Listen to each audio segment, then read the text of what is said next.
Hello guys, welcome to university update. यहाँ मिलेगी आपको ड्यू के हर कोने कोने की अपडेट। तो चैनल को सब्सक्राइब कर लीजिए, बेल आइकन को प्रेस कर लीजिए ताकि हर अपडेट आपको टाइमली मिल सके गाइस। तो guys, last minute tip for CUET UG 2025, लेकिन ये मैं नहीं दूंगा, एक मिरांडा हाउस का स्टूडेंट देगा जो एक टॉपर है। ठीक है, वो आपको बताएगा कि कैसे आपने दिल्ली यूनिवर्सिटी में एडमिशन लेना है और आपको कैसे टैकल करना है। एक सीयूटी स्कोर उनका 699 आया था आउट ऑफ 800। एक अच्छा स्कोर बनाने के बाद आपको कैसे दिल्ली यूनिवर्सिटी को टारगेट करना है। तो ये वीडियो आपके लिए बहुत इंपॉर्टेंट है। आपने बहुत तरह की वीडियो देखी होगी, ठीक है, लेकिन ये थोड़ी वीडियो हटके है जिसमें हमने एक टेलीफोनिक इंटरव्यू किया, एक स्टूडेंट से बहुत मुश्किल से कांटेक्ट किया। बिकॉज बड़े बड़े यूट्यूबर तो भाई बड़े बड़े ही होते हैं, हम तो छोटे मोटे यूट्यूबर हैं, गरीब यूट्यूबर हैं। हमने जितना अपनी सोर्स हो सकती थी, जान पहचान कहीं से यूज़ करके कोशिश करी कि किसी भाई बात करा दो किसी टॉपर से। तो हमने कोशिश करी बात करने की, और मैंने जितना हो सके एक्सट्रैक्ट करने की कोशिश करी कि सीयूटी में कैसे परफॉर्म करना है, दिल्ली यूनिवर्सिटी में कैसे एडमिशन लेना है, सारी चीज़ें करी।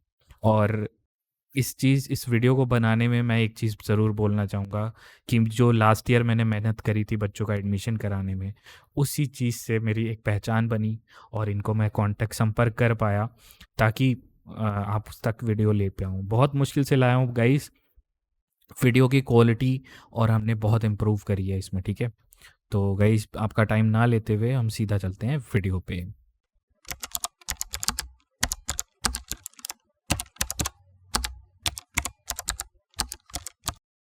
तो गाइस, एक ये टेलीफोनिक इंटरव्यू है, तो हमने इसमें नॉइज़ कैंसलेशन सारी चीज़ें डाल डूल के जितनी अच्छी वॉइस हो सकती थी उतनी अच्छी वॉइस आपके सामने पहुंचाने की कोशिश की है।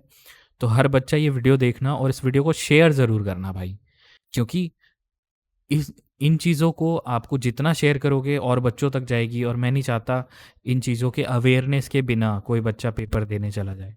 तो शेयर ज़रूर करना, मैं चाहता हूँ, ये बहुत इंपॉर्टेंट है। चलो गाइस, आपका ज़्यादा टाइम नहीं लेता, बड़बड़ नहीं करता, अब स्टार्ट करते हैं हमारा और वो स्टूडेंट का इंटरव्यू। Hello, hello. आपको मेरी आवाज़ आ रही है? जी। तो आज आप बहुत मुश्किल से आपसे कांटेक्ट हो पाया है, एंड हम आपके इंट्रो से शुरू करते हैं। आप अपना सीयूटी स्कोर और कोर्स बता दीजिए जो आप मिरांडा हाउस में परस्यू कर रहे हैं इस टाइम। मेरे स्कोर की बात करें तो मेरा 699 आउट ऑफ 800 है। हम्म, और जो मैं कोर्स परस्यू कर रही हूँ बीए प्रोग्राम में। ठीक है। और एक बात और बता दूं गाइस, 699 स्कोर है आउट ऑफ 800, एंड इनके एक सब्जेक्ट में 200 आउट ऑफ 200 भी नंबर आए थे। कौन सा सब्जेक्ट था आप बता दीजिए ज़रा मुझे वो। Political science. पॉलिटिकल साइंस में मैडम ने 200 में से 200 नंबर लेके आए। वाओ यार, लाइक ये तो आउटस्टैंडिंग होता है चीज़। सो ये तो हो गई आपकी मार्क्स की बात। तो अब हम सीधा चलते या। हैं जो हमारे टॉपिक है वीडियो का। तो हम्म। एग्ज़ाम टाइम में बच्चों को ना बहुत ज़्यादा स्ट्रेस होता है, और हमारी वीडियो का टाइटल भी यही है कि लास्ट मिनट्स जो हमारी टिप है जो एक टॉपर के थ्रू मिलनी चाहिए बच्चों को, वो स्ट्रेस बस्टर के लिए। आप क्या कहना चाहेंगे उस पर? देखो, स्ट्रेस सबको होता है, ऐसा नहीं कि आपको होता है, मुझे भी होता था। मैंने क्या करा था स्ट्रेस को दूर करने के लिए, क्यों पढ़ते हैं तो फ्रस्ट्रेट हो जाते हैं, एक ही एक चीज बार बार पढ़ना इरिटेट हो जाते हैं। तो मैं वीडियोस देख लिया करती थी कि एक मैंने वीडियो देखी, लेकिन उसकी लिमिट होती थी कि इससे ज्यादा मेरे को नहीं करना। वो 15 मिनट की वीडियो तो वो इतनी रहेगी। इससे मेरा क्या होता था, मैं फ्रेशन अप हो जाती थी और ज्यादा कंसंट्रेट करके मैं पढ़ पाती थी। तो यही है अच्छा, कि ऐसा कुछ करें। और हाँ, इंस्टाग्राम वगैरह इन सब से दूर हो जाए, क्योंकि इनसे भी बहुत स्ट्रेस होता है।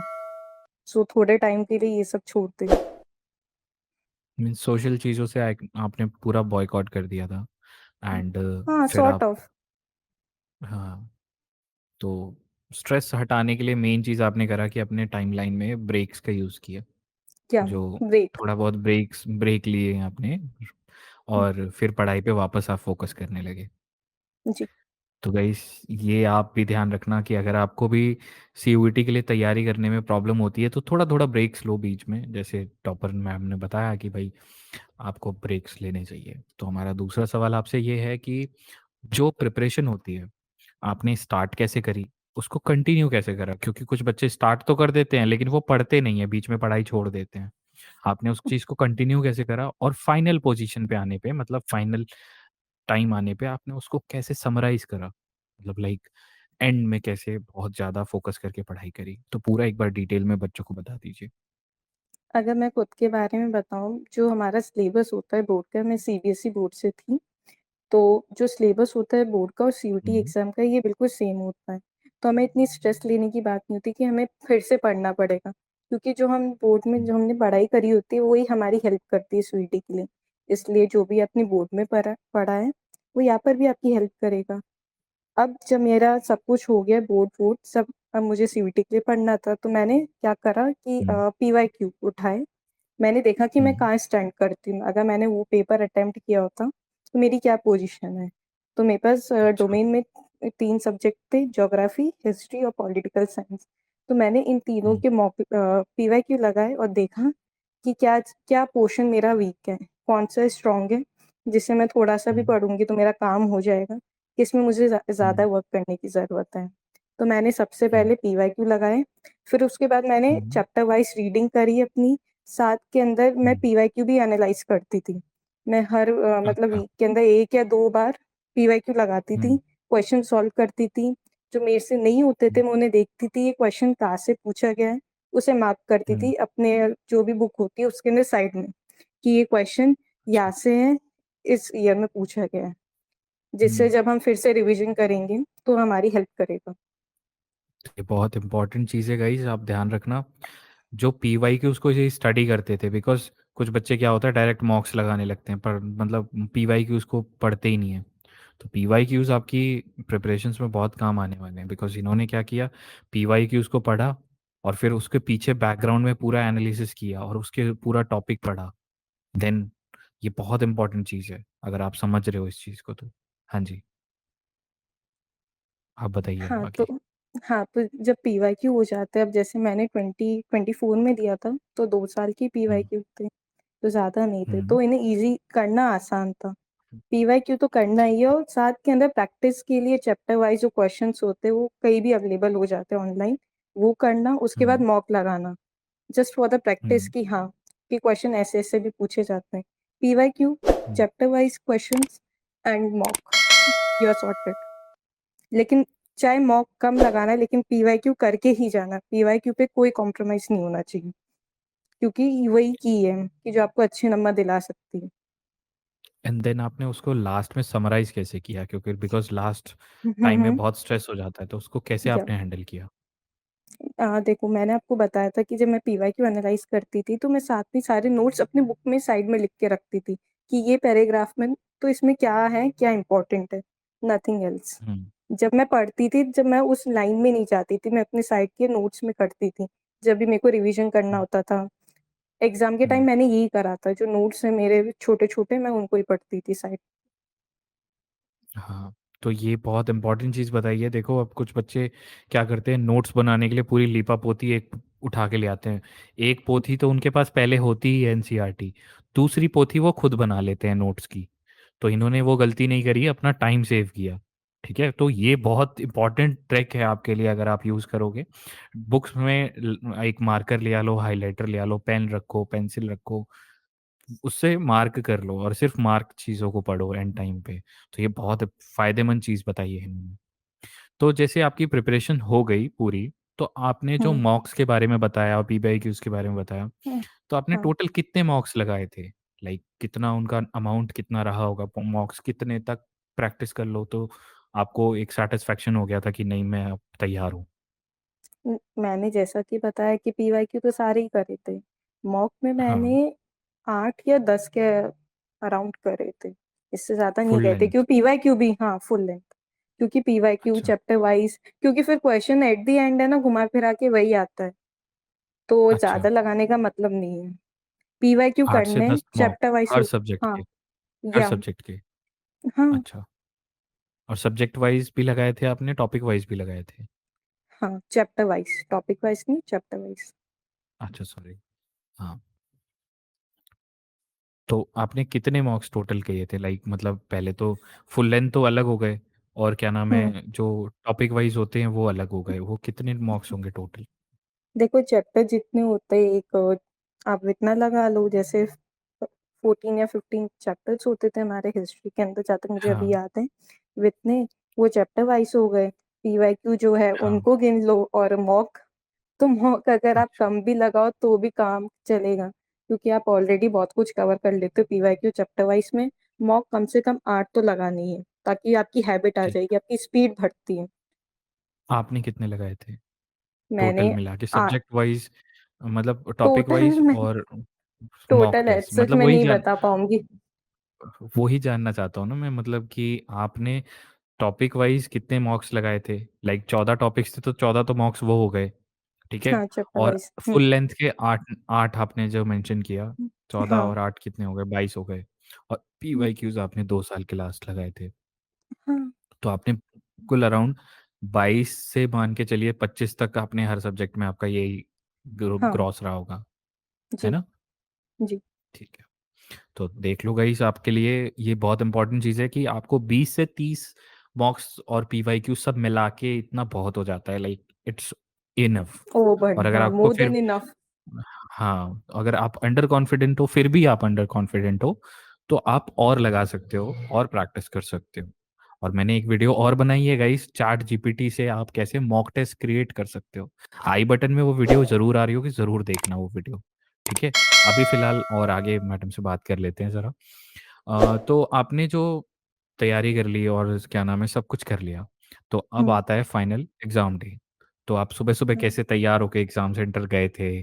कैसा आपका स्ट्रेस था उस टाइम, और कैसे मल्टीपल शिफ्ट में आपने एग्जाम को टैकल किया था, वो चीज़ बता दीजिए ज़रा। जैसा कि मैंने बताया था कि मेरे 4 सब्जेक्ट थे, 3 डोमेन और 1 लैंग्वेज। तो मेरा जो लैंग्वेज एक दिन हुआ था, फिर ज्योग्राफी एक दिन, और हिस्ट्री प्लस हम्म, पॉलिटिकल साइंस ये थर्ड डे पे दोनों साथ में होते हैं कंटिन्यूअस।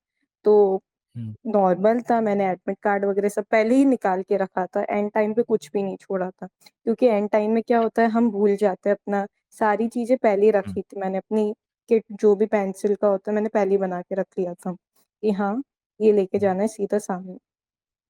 तो ये सब था, और एग्जाम तो पहले मैं भी नर्वस थी कि क्या होगा कैसे होगा, बट आप जाते हैं, आप अपने जैसे बहुत लोगों को देखते हैं, तो आप वहाँ कंफर्टेबल फील करते हैं।